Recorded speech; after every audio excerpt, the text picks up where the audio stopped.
Goeiemôre Suid-Afrika, donderdag 23 April 1400 Suid-Afrika tyd vir die berig van die Iran-oorlog. Op die oomblik kan jy sien as nie groot konflik aan die gang nie, as niks nie, is nou 'n skietstaking vir meer as 10 dae. So wat gebeur daar? Dis op die oomblik groot skaakspel wat aan die gang is. Goeders word rondgeskuif op die skaakbord vir die volgende beweging. En dele wat rondgeskuif word, is 'n voorbereiding vir wat's die volgende stappe. Sover dat ons weet met die blokkade van die Amerikaanse vloot, die blokkade van die Strait of Hormuz, het dat al 31 skepe teruggedraai. Van terug na Iran se port so wat nie in en uitgelaat is nie. Interessant genoeg, 3 van die skepe was Iranse olietankers vol olie, wat nie daar by die Hormuz teruggedraai is nie. Hulle is geonderskep in die see, naby die kus van China. Hulle is daar geonderskep, so dit het nie by die blokkade plaasgevind, dit het duisende kilometer van daar af plaasgevind. Sanksieskepe wat geonderskep is deur die Amerikaanse vloot en oorgeneem is. So, op die oomblik, die probleem vir Iran met die blokkade, is dat hulle storing fasiliteite raak vol, en dit behoort binne die volgende paar dae heeltemal vol te wees.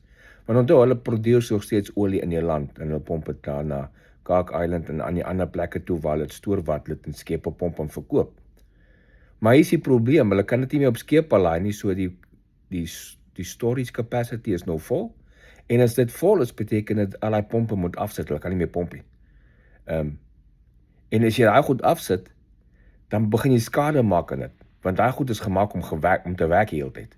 Jy kan nie stop nie, die olie pressure onder die grond is daar, jy kan nie net 'n prop indraai en sê, okay, so klaar hier vir nou, ons gaan later pomp nie.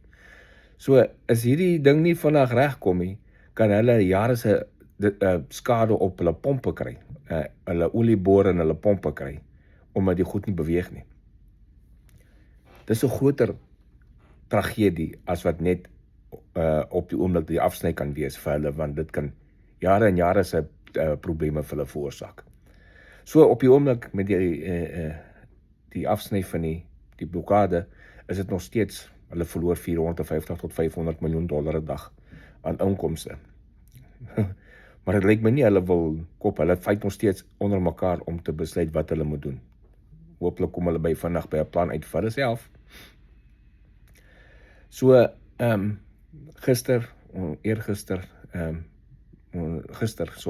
daai 2 skepe van cargo skepe wat gegrab is deur Iraniërs met hulle gunboats. Baie mense maak nog kommentaar, as die Iranse vloot dan almal gesink is, hoe het hulle dan nog gunboats wat rondry die mense? Daai gunboats is nie 'n gunboat in terme van soos jy dink 'n groot vlootskip nie. Dis speedboats wat hulle bymekaar maak en 'n paar ouens oplei met guns en 'n machine gun, meld en ry hulle en gaan. Dis presies wat die Somali pirates in die ooskus van Afrika doen. Wat 'n speedboat, en hulle ry en hulle gaan spring met 'n toue en goed by die kant van 'n skip op en hulle krappies kom. Onthou, dis 'n cargo skip uit 'n paar civies op wat die cargo skip net opry. So hulle het nie mense op wat die boot verdedig nie. Dis hoe maklik dit is om 'n boot te onderskep. En dan vra die mense, maar hoekom doen die Amerikaners nie iets daaraan nie?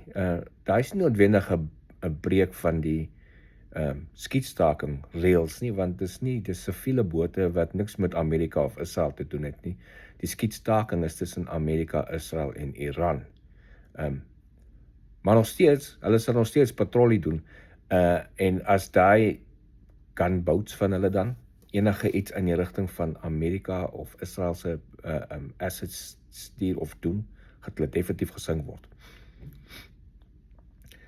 So, verder het die Pentagon ook gister bekend gemaak dat dit gaan, as dit nou verby is hierdie storie, en daar's nou vrede, en die Amerikaanse vloot of die internasionale community het nou volle beheer oor die Strait of Hormuz weer, gaan dit omtrent 6 maande vat om seker te maak al die moontlike seemyne uit, want daar is soek op baie plekke waar seemyne in die stryd en die hele area, die see area weggesteek kan word om dit te soek met al die instrumente wat dit het. Dit gaan omtrent 6 maande vat om seker te maak daar's geen seemense meer in die omgewing en dis ongelukkig 'n proses wat tydsaam is en dit kan baie tyd vat. So dit kan nog wees dat daar beperkte seeroetes in deur die stryd gaan wees, juis omdat hulle bepaal. Sodra as hulle 'n roete kry wat redelik skoon, wat nou weet hulle is skoon, hulle skepe daar begin deurstuur, maar hulle gaan nie 'n wye oop korridor hê waar skepe net kan ry soos hulle wil nie, tot hulle seker maak al daai skoon gemaak.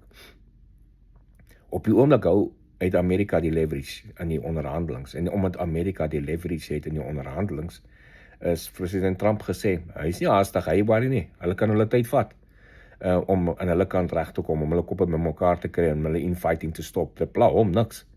Dit gee 'n impak op Amerika nie, dit het 'n impak op, 'n ernstige impak op hulle. So, hopelik kan hulle vinnig by mekaar hulle koppe kry, want wie suffer op die oomblik die meeste? Dis Iran, en eintlik hulle populasie suffer die meeste. Maar soos ons weet, het die Iranse regime nie 'n saak met hulle eie populasie nie. Hulle worry nie of hulle populasie suffer en van die honger doodgaan dalk, omdat hulle kosrake leeg raak. Dit pla hulle niks nie. Solank hulle net in charge kan bly. So dis die probleem met 'n radikale moslim regime te onderhandel. So Saterdag, Sondag is dit die skietstaking wat tussen Hezbollah en Israel op die oomblik aan die gang is Sondag verby. Hoop ons sal sien wat hulle doen aan hulle kante, maar Israel is gereed om Hezbollah weer hard te slaan daar in syde van Lebanon as hulle nie tot die peace deals kan kom nie. Dis dan vir nou. Ek's Monnie Botha vir Koppel TV. Geniet die dag.